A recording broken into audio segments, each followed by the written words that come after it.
Hey guys, welcome to part 3 of this 4-part tutorial. This week we're going to speak a bit about arrangement and how to kind of glue your track together once you have the main elements in. As you can see, my room's a bit of a mess. It's because we're moving some stuff, so sorry about that.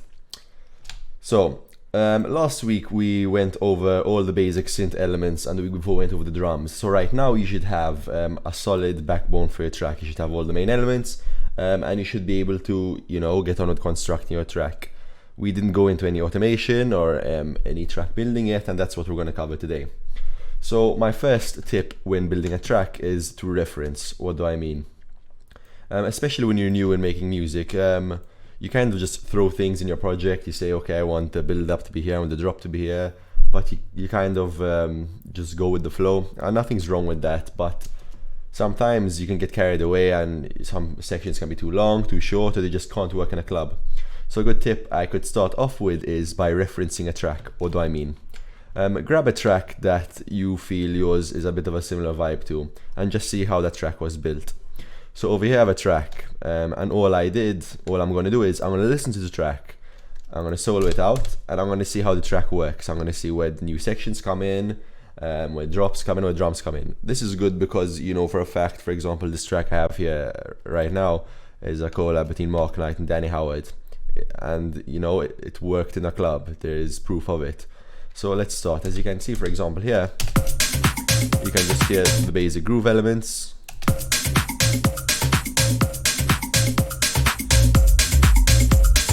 The bass comes in, some more percussions, some high pass elements. Groove comes in full. Vocals come in. And this way you're able to add markers. So I have different marker sets right now, but you can start adding markers. So for example, here's where the bass came in, so I could write bass. Here there was a high pass, I can write high pass section.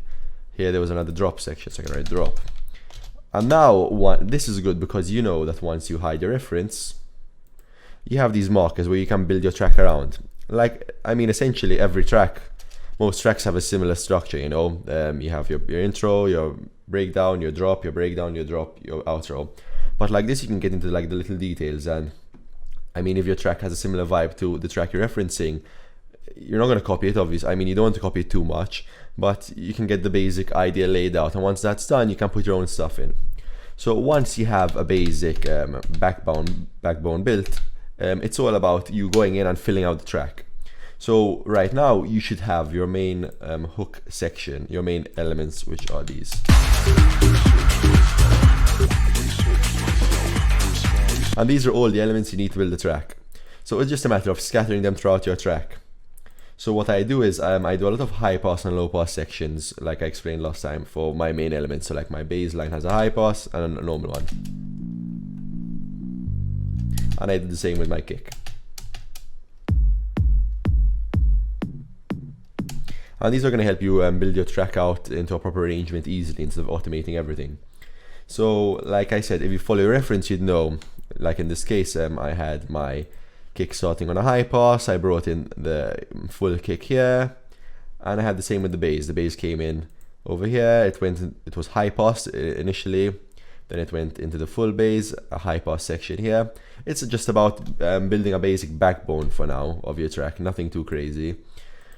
Same with my vocals, put them here and there. Your groove can come in certain places, like I started with just claps here.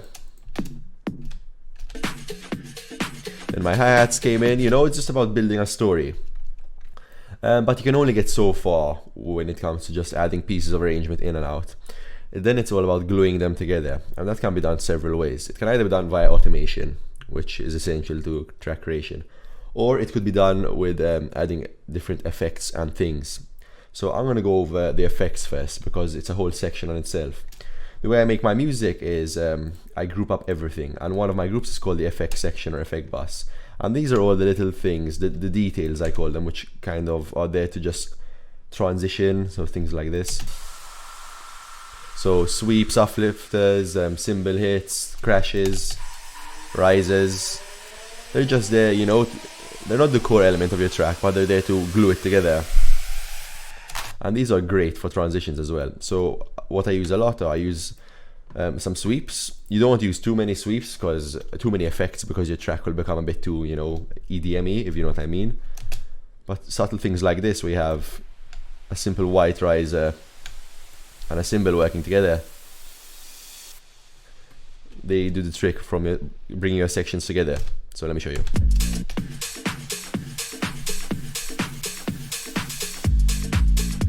You know, nothing crazy, but they're there in the background and they're doing the job.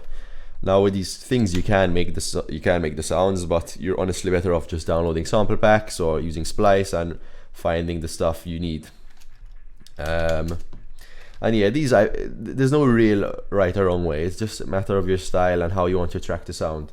For example, I scatter my reverse cymbals across the whole track, as you can see. This is my channel, just to transition from area to area. Then I have some other samples. Then it's just a matter of putting them together without overdoing your track. So like in my build-up, I use usually like 2 or 3 risers, and then I use different effects like cymbals,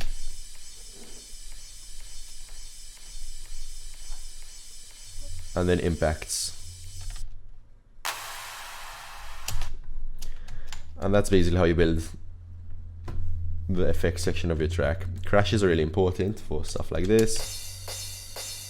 Same thing, samples, these are 909 crashes. I just consolidated them together, so you get a bit of a transition in the drop. And that's it from the effects section. Like I said, it's a lot of experimenting. You throw in stuff, it doesn't work, it works, and you see from there. Now, in my other videos, if you remember, I used an audio rack a lot. It is this. It's called my build-up rack. Basically what it is it is an effect rack with some stuff in it. I have a dry signal, which is what you hear now.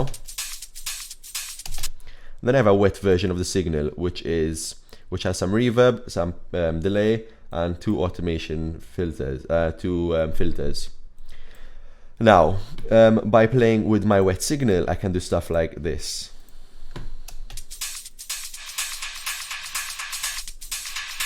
I can basically send a wet signal into my track, and this is really cool for stuff like build-ups.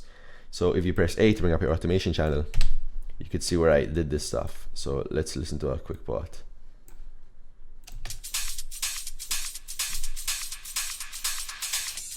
It's probably my most used effect, turning a signal wet.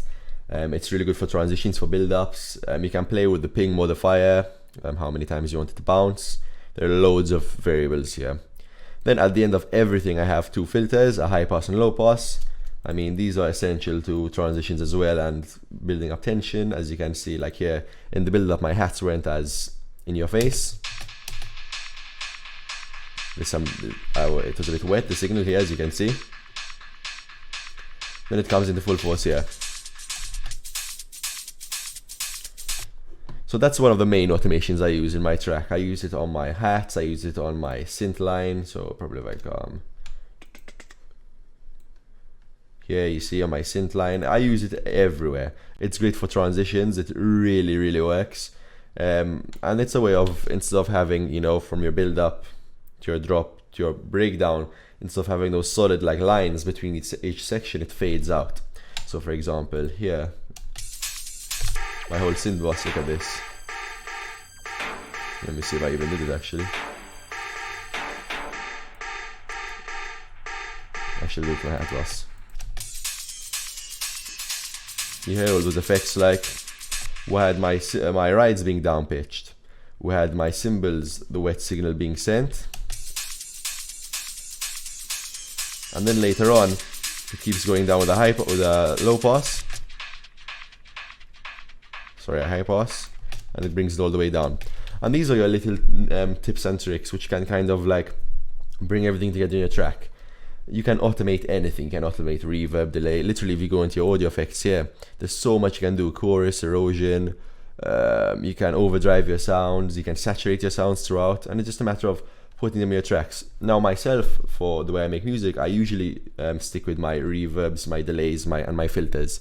And then every now and again, like in bass lines and stuff, if they get a bit monotonous, you can overdrive them and things like that. But that's pretty much the core idea of your automation. And then it's just a matter of using automation to split up your track. So as you can see, my hat section is used throughout the whole track, and it'll be relatively boring to just hear the same, hats throughout the track after listening to it non-stop. So you're using your automation to add a bit of flavor to your track, to add changes here and there, and so on. You can do the same with your kick, you can do the same with everything. I mean, the options are limitless. A good way to build up your track with your reference in mind is also to see how they automate. Obviously, you're not going to see their automation lines in a WAV file, but you'll be able to say, okay, in the build-up, I hear he turned his snare up rider, it turned to a wet signal, and you could be able to implement it in your own tracks. Now, like I said, there's no right or wrong way when automating. It's more a matter of you sitting down, learning what to use, when to use, if this one will work here, if this one won't work here, did the track you're referencing use it. There are a lot of these little variables.